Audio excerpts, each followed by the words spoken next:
We know that there are hundreds of child influencers or children who are part of influencer families who sort of the family are essentially the brand that they share on social media. So what are the dangers potentially facing these children? So perhaps the biggest danger is when a parent suddenly is also wearing the producer hat.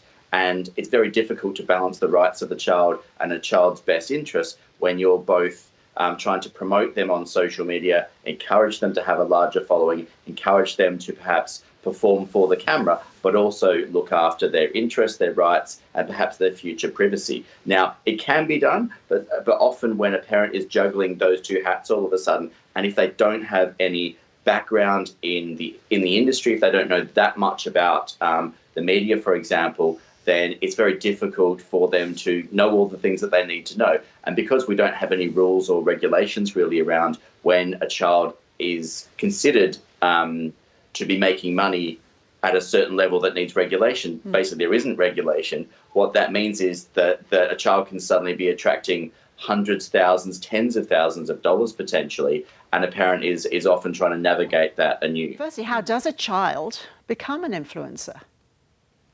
Well, usually it's through their parents.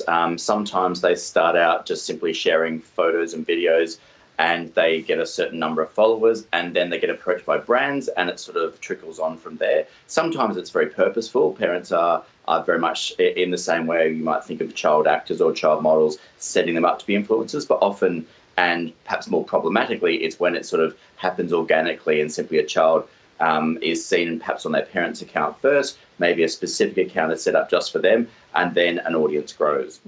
Okay, so what protections need to be put in place here to look after the interests of the kids who are doing this?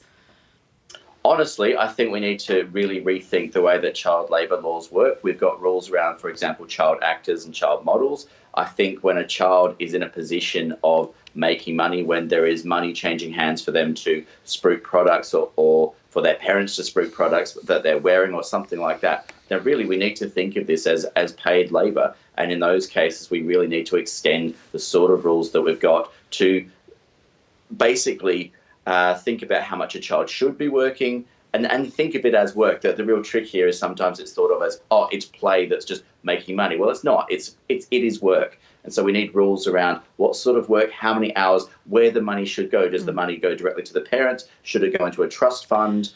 These are the sort of questions that I think we need policy around, because at the moment, every parent, every person who is managing a child influencer is making up their own rules. Sometimes they're getting it right, and sometimes, understandably, because they don't have that much experience in this space, they can get things a little bit wrong as well.